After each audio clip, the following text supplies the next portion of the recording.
కామారెడ్డి జిల్లా కేంద్రంలో రైతులు రోడ్డు ఎక్కారు. గాంధీ ఆవరణలో గల వరి కొనుగోలు కేంద్రంలో గత వారం రోజుల నుంచి వడ్లను కాంట చేయడం లేదంటూ ఆగ్రహం వ్యక్తం చేస్తున్నారు.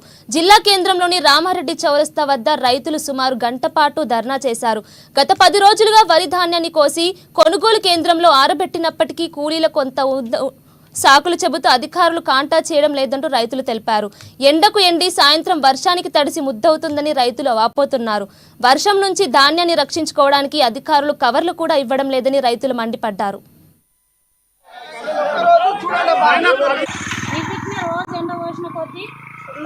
నలభై కిలోల బార నిండాగా 2 కిలోల తరుగు పెట్టుకోగా మళ్ళీ వేరే సంచులలోకి నింపుతారు సార్. అన్ని అడ్లు దూగుతుంది. నష్టపోతున్నాం సార్. ఇప్పుడు మాకు నష్టంకు న్యాయం జరగాలి. కాంట ఇట్లనే పెట్టుకోవాలి. మేము అట్లా ఎండ వసూలు మొత్తం కాదు సార్. ఎందుకు పెడతలేరు ఏమో సార్. రోజు దోలుకొస్తామంటారు అమ్మాలోను. రోజు దోలుకొస్తలేరు. మళ్ళా వర్షం పడుతుంది నానుతుంది. ఇప్పుడు నేర్పుతానం పానం పోగా జర అయితే అనొస్తుంది. మళ్ళీ టాపాలు లేవు. కప్పు తెప్పిస్తారు. ఏం తెప్పిస్తారు? కాంట పెట్టలేదు. ఒక 4-5 ఫుట్లు పెట్టిరు, బంద్ చేసారు. దినాం అడిగితే దినాం 3 గంటలకు 4 గంటలకు వస్తారు అమ్మాళ్ళు. కొన్ని కాంట పెడుతురు, వెళ్ళిపోతారు. నేను వర్షం వచ్చే టైం కాగితాలు ఇస్తారంటే కాగితాలు ఇయ్యలేదు. నేను కొనుకొచ్చి కప్పుకున్నాం.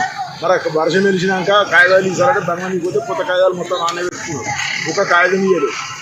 వర్షం వెలిసినాక కాగితాలు ఇస్తామంటే అప్పటికి అంటిపోయినాయి. అందరి ఒక లారీ సగం అడ్డు కొట్టుకుపోయినాయి సార్. మొత్తాన్ని కాంట అది ఏమన్నా అంటే లేబర్ వస్తారు పెట్టిస్తా, లేబర్ వస్తారు పెట్టిస్తా. ఇదే ముచ్చట.